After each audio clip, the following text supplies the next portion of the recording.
Okay, so back to your question about, I think, was it yours about the stirrups?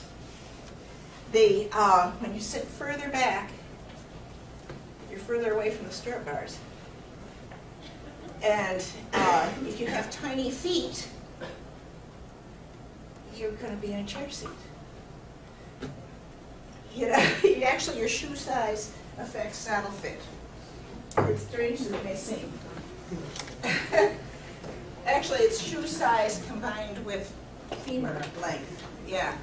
But if you've got a short femur and short feet, you're going to be in a chair seat, and it could be the greatest seat for you in the world, but you're never going to get the right ear, shoulder, hip, heel alignment, because that thing, you could force them back, but that's not going to, that's not good riding. It should be natural. So there are in some saddles options that you can, this has an extended stirrup bar. A standard stirrup bar would stop about here, about here. This is an extended one. It goes maybe close to an inch further back. And then there's also adjustable stirrup bars, which bring it way back.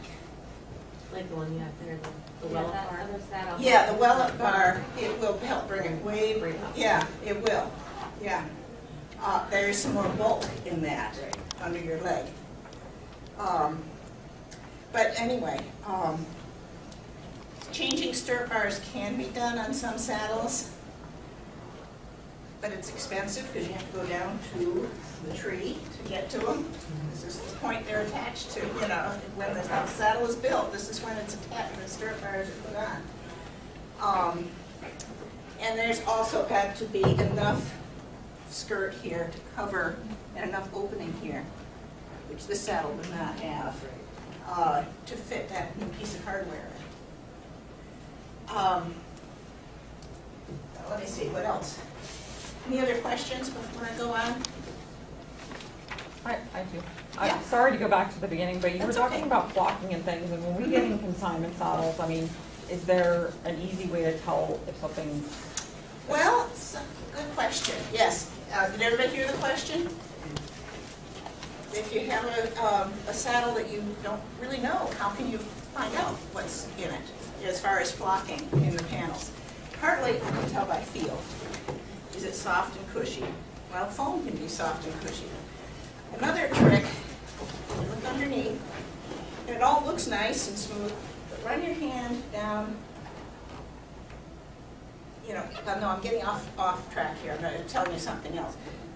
The gusset is often a clue that it's got flock. This is what I mean by a gusset, the seam here.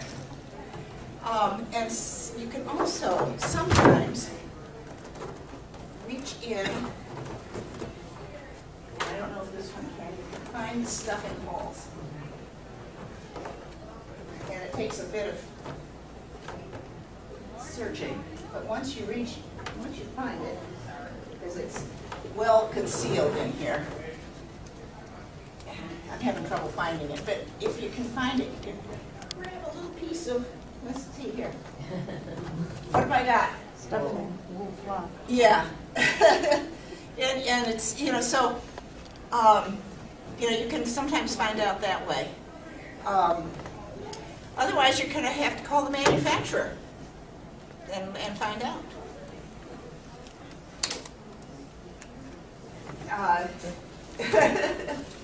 So, yeah. Any other questions before I go on? Oh, how you can I got sidetracked because you brought to mind. How can you tell what kind of tree it's got? Is it a plastic, molded plastic tree, or is it a standard, like wherever I put it? Is it a tree like this? And you can tell that by feeling down the gullet of the saddle, and is there lumps and bumps? Can you feel bumps in here? And if you're feeling lumps and bumps, what you're feeling is this. Saddles put together. If it's perfectly smooth, It's a piece of plastic. It's molded, yeah. Good trick to know. Yeah. So you need to, analyze your inventory and know each saddle, what it's made of, what's inside, whether it can be adjusted.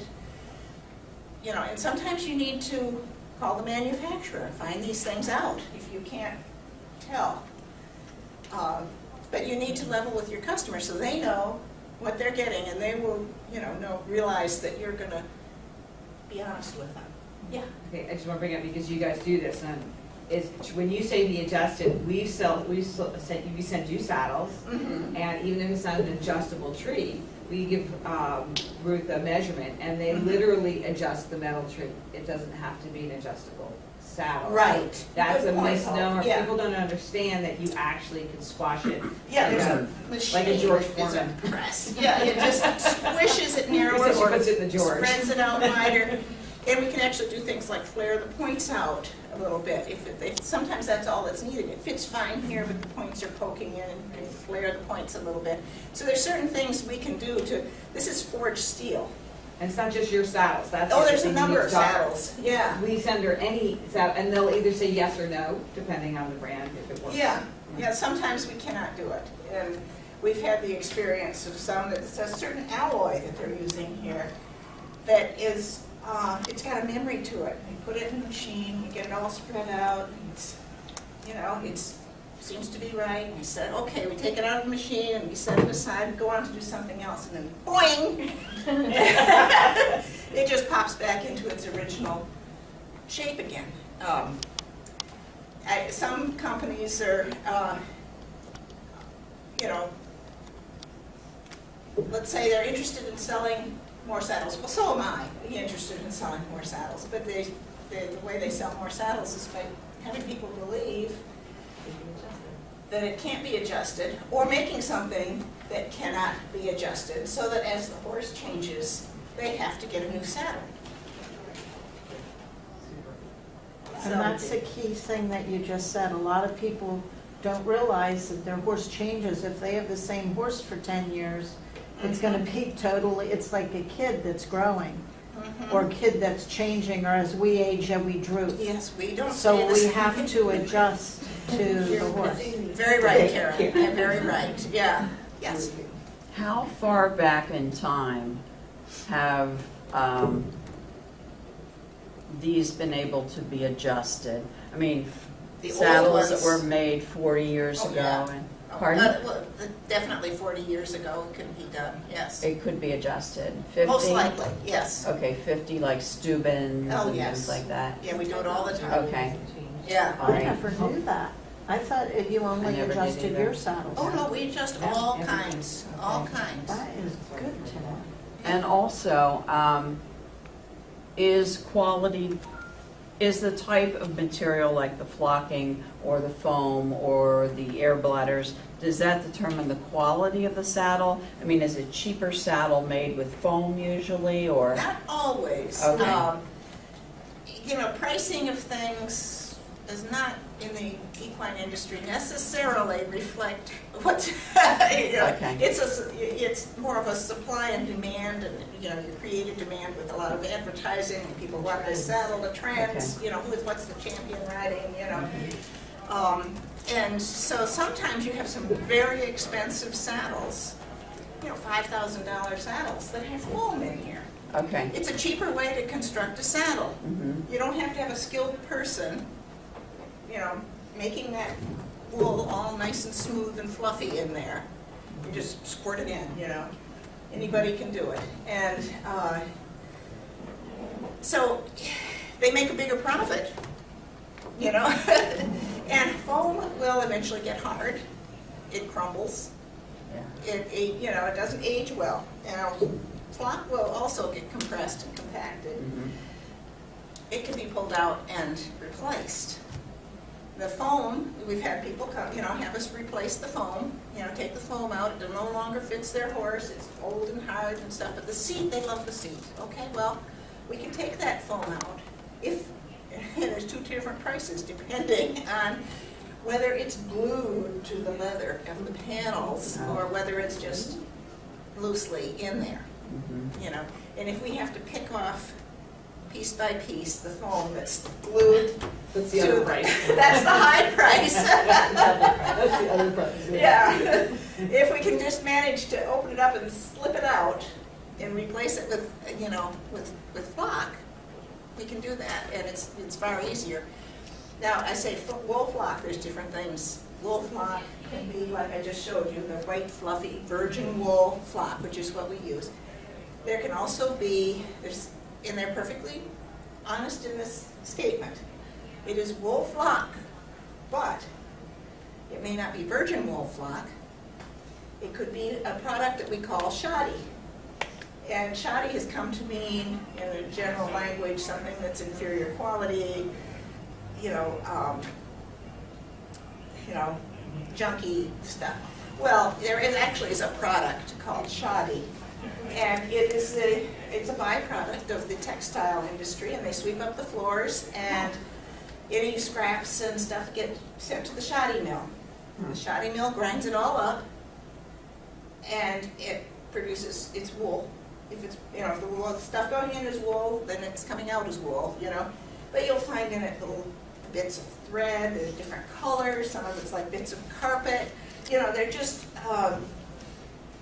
you know, a lot of, It looks like that wool felt that they make into the. sometimes, yeah, It's all yeah. colored. Sort of It like isn't carpet. going to have the loft and the, You're right, and the and it's lumpy, shapeability and the softness. and it's lumpy. But it's wool, It'll clump. and it's flock. So, So you it's know, knowing your manufacturer and how they do things. basically, yeah.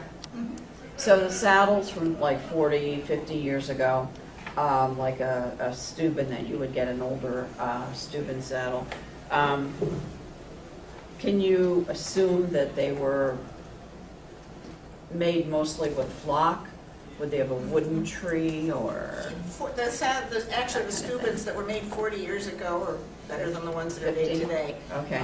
But, you know, and they use better leather, you know, but they're generally. Is that right? Yeah, Okay. and they could be adjusted.